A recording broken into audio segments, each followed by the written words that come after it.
This week's Parashat is Vayishlach. We could subtitle it The Great Wrestling Match. The story is well known, we're just not sure exactly what it means. Jacob is about to return to the land of Israel.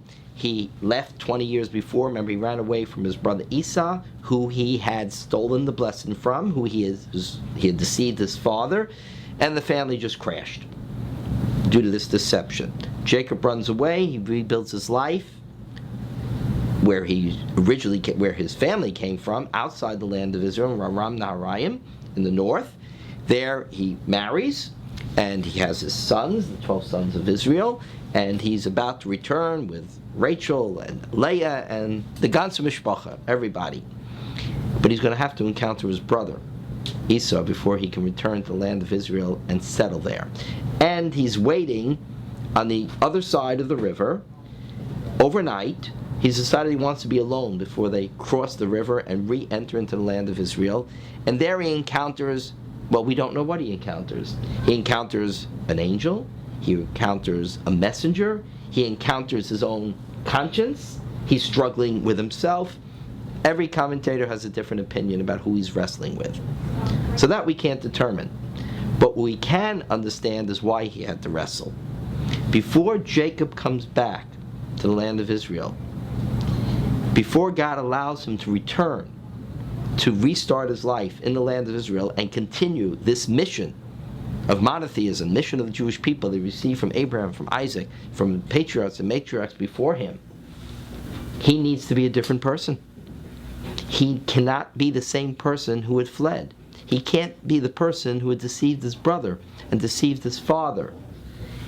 He needs to be the person who can reconcile, who can hold the family together.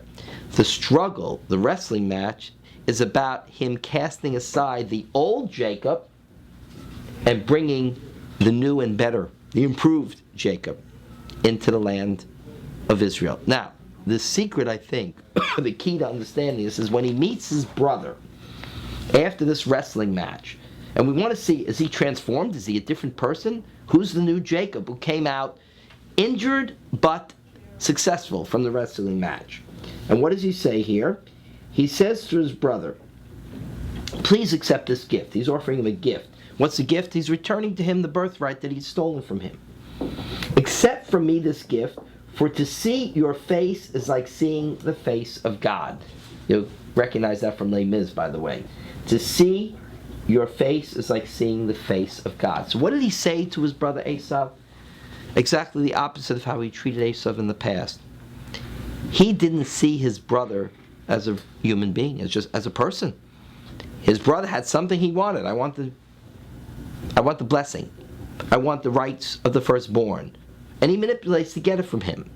And that's what causes the estrangement, because he doesn't see his brother as a human being, with needs, with desires, different kind of person than him.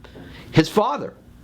He doesn't see his father and the pain his father goes through because of this conflict between Jacob and Esau, and then to be deceived by his son in this way. He didn't anticipate the pain because he wasn't looking at his father as a person created in the image of God. That's what it means when it says, I see in your face the face of God. I look at you and I see a human being created in the image of God. You have feelings, you have desires, just like I do.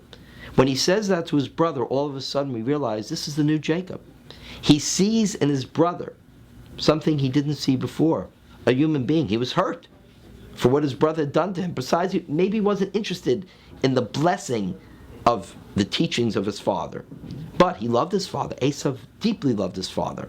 And he could have loved his brother as well. But that's not something Jacob saw in him. Now he does. He walks up and he says, I hurt you. I'm giving you back what I took from you. I see you now as a person, as a human being, as my brother. And I want to reconcile. I want you to forgive me. That's the new Jacob. That is the father of the Jewish people.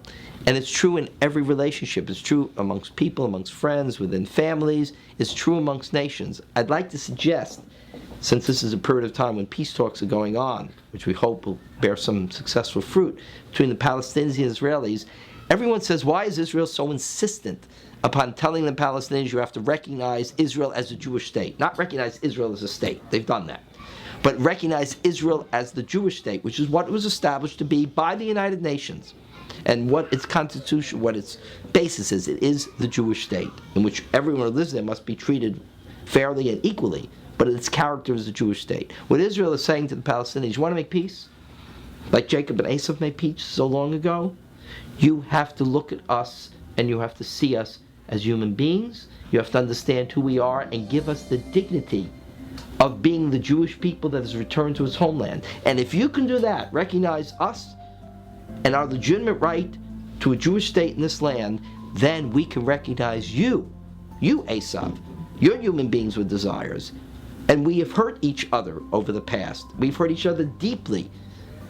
But if you can recognize who we are and give us that dignity, as people created in the image of God, as a nation with a destiny here in this land, then we can find a place for you to establish your nation and your dignity, your Palestinian nation. And we say those words, a Palestinian nation, where you can also hold your head up high, and then we can live together. Jacob and Esav never became friendly again, but they lived together in the same land peacefully. They never went into conflict again. And that's our goal. Recognize each other's legitimate rights to live in that land, to have our own countries, our own culture, our own languages, our own music, our own dreams, but to learn to live next to each other peacefully. You can't do that until you see the other person as a human being created in the image of God. You see the other nation as legitimate and its rights legitimate. That's for both sides.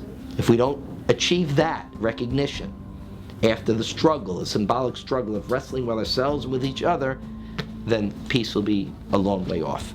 And we hope it isn't. We hope to see it in our generation. Shabbat Shalom.